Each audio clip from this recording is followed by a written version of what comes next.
अब अगर http.create server के अंदर हम देखें मीन ये तो एज आर्गुमेंट रिक्वेस्ट रिस्पांस लेता है, आप लोगों को क्लियर है। और ये लाइन भी हम समझ चुके हैं, यहाँ पर हमने वेरिएबल क्यू जो है वो डिक्लेयर किया है। और url.parse मीन जब हम url को पार्स करना चाहती तो उसके लिए हम url.parse फंक्शन जो है मीन url के साथ पार्स फंक्शन जो है हम यूज कर सकते हैं, सॉरी पार्स मेथड यूज करते हैं। तो ये हमारे पास एक एड्रेस लेता था और दूसरा हम रिटर्न जो करते थे वो लेता था। लेकिन यहाँ पर हमने यहाँ पर कोई एड्रेस वगैरह इसको मीन जैसे कि हमने एक एग्जांपल देखा था उसमें हमने एड्रेस वेरिएबल को होल यूआरएल जो है वो असाइन किया था।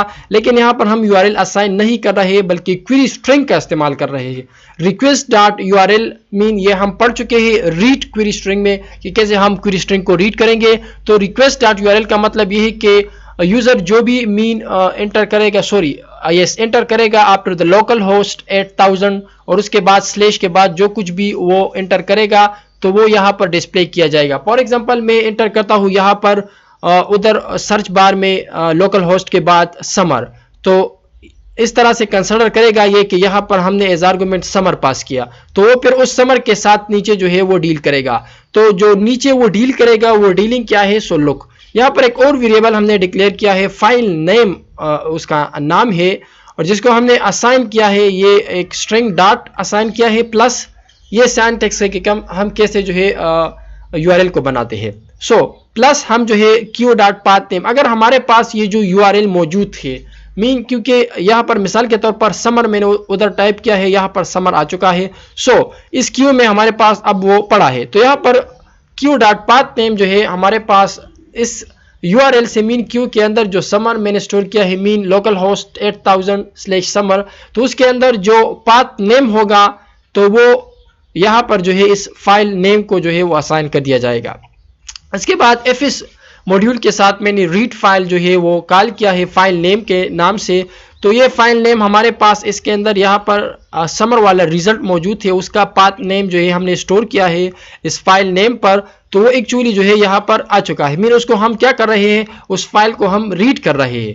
तो उसमें अगर कोई एरर हो तो वो थ्रोन कर दिया जाएगा और अगर कुछ डेटा हो उसके अंदर तो डिस्प्ले कर दिया जाएगा। तो इसके लिए यहाँ पर इफ कंडीशन हमने लगाया है, अगर एरर हो तो आप जो है डिस्प्ले कर दे। जैसे कि हमने कहा कंटेंट टाइप मीन यहाँ पर हम स्टेटस कोड जो है 200 नहीं दे रहे क्योंकि 200 ओके का है, जबकि 404 जो है जब हमें कोई एरर वगैरह आता हो, पेज एक्सेस नहीं हो रहा हो तो हम उस केस में 404 एरर जो है वो भेजते हैं। तो इसलिए स्टेटस कोड जो है इसका एरर होगा 404, कंटेंट टाइप HTML या टेक्स्ट होगा और ये हमें रिटर्न करेगा।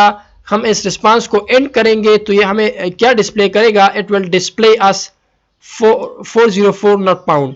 ये हम इसी तरह भी कर सकते हैं। फॉर एग्जांपल मैं ये 404 ऊपर राइट ही में लिख दूं और एंड के अंदर कुछ भी ना लिखूं, लेकिन एंड लिखना जरूरी है क्योंकि फिर हमारे पास जो है सर्वर वो कंटिन्यूसली जो है रनिंग होगा, मीन वो स्टॉप नहीं होगा। तो ये हम इसी तरह ये क्लोज के अंदर कुछ भी नहीं लिख सकते हैं, उसी तरह भी लिख सकते हैं। अगर ऐसे मैं मिसाल के तौर पर कंट्रोल X करता हूँ और यहाँ पर मैं एक और क्रिएट करता हूँ, for example reach dot right और उस राइट के अंदर जो है मैं इसको सेंड करता हूँ तो ये भी ओके है। लेकिन हम we will go with the previous one जो कि वो भी एक अच्छा अप्रोच है। तो इसको मैं चलो कमेंट कर लेता हूँ और ये इसके अंदर भी पेस्ट करता हूँ। दोनों तरीके हम जो है यूज़ करते हैं। कमेंट के लिए इसलिए छोड़ रहा हूँ ताकि आप लोगों को फिर क्लियर हो। सो इस पोर्शन पे आप लोग समझ चुके होंगे। अगर एरर हो तो that part will get execution. हमारे पास कुछ एरर वगैरह नहीं हो तो फिर हमारे पास ये एल्स स्टेट जो है वो एग्जीक्यूट होगा, मीन इफ के बाद जब हम नीचे आ जाते हैं। तो इसमें हम जो है स्टेटस कोड जो हमारा है वो ओके है क्योंकि HTTP हेडर में हम दो ही आर्गुमेंट पास करते हैं, content type and status code. So status code will be okay and content type हमारे पास टेक्स्ट या HTML होगा। और हम जो इससे मीन जो हमें रिस्पांस में सर्वर देगा तो that would be nothing but a data, जो कि ऊपर हमने लिखा है डेटा। तो वो डेटा हमें यहाँ पर क्या करेगा, ये राइट करेगा, मीन हमें डिस्प्ले करेगा और उसके बाद हम जो है रिटर्न करेंगे, मीन रिस्पांस को हम एंड करेंगे। अब इसको जो हम लिसन कर रहे हैं, ये सर्वर हमें लिसन कर रहा है at port number 8000 and local host ये एड्रेस वगैरह। तो ये सिंपल एग्जांपल है, मैंने आप लोगों को समझाया। उम्मीद करता हूँ कि आप लोगों को क्लियर हो चुका होगा। तो अब जो कुछ भी हम टाइप करेंगे उधर URL स्लैश के बाद तो वो यहाँ पर आएगा और ये नीचे जो डीलिंग हो रही है वो उसी स्ट्रिंग के साथ जो है उस क्वेरी स्ट्रिंग के साथ डीलिंग होगी। सो मैं इसे कंट्रोल S करता हूँ and here we go. Navigate to the file, so cd में नेविगेट करूंगा टू द url मॉड्यूल के नेम सही है, यस। अब इसके अंदर मैं यहाँ पर लिखता हूँ नोड और उसके बाद लिखता हूँ server.js, एस कैपिटल, यस। इसे मैं रन करता हूँ तो मैं यहाँ पर ब्राउज़र ओपन करता हूँ और यहाँ पर सर्च करता हूँ local 8000।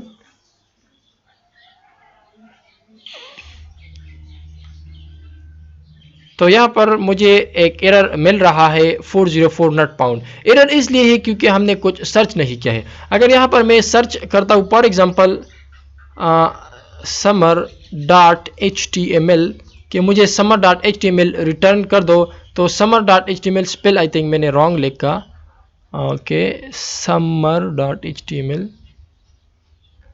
Okay, here is not a, here is e, not summer, it's a summer, okay. अगर इसे मैं रन करता हूँ, so as you can see we have got the result summer, I love the sun. So अगर इसके मैं एक h देता हूँ ताकि वो रंग है, तो ये हमें 404 एरर डिस्प्ले कर रहा है। That's awesome, that sounds awesome, sorry. तो लोकल होस्ट स्लैश अगर मैं spring.html डिस्प्ले करना चाहूँ HTML, तो वो भी मुझे डिस्प्ले होना चाहिए। Yes, I love spring. और जो थर्ड हमारे पास मौजूद है उसे भी हम कर सकते हैं, that is winter. So look, winter, wow, that's awesome, I love it, really I love it। अगर मैं इसे h इसके साथ करता हूँ ताकि URL बिगड़ जाए, तो हमारे पास एरर जो है वो डिस्प्ले करेगा। सो उम्मीद करता हूँ कि ये एग्जांपल आप लोगों को समझ में आ चुका होगा और बहुत ही एक अच्छा कंसेप्ट दे रहा है कि कैसे हम रिक्वेस्ट करते हैं फाइल के लिए, मीन फाइल के लिए हम कैसे रिक्वेस्ट सेंड करते हैं क्लाइंट, और कैसा जो है सर्वर जो है इसको सर्व करता है, मीन रिस्पांस देता है। सो उम्मीद करता हूँ कि आप लोगों को क्लियर हो चुका होगा। टिल नेक्स्ट लेक्चर इजाजत दीजिए, अल्लाह हाफिज।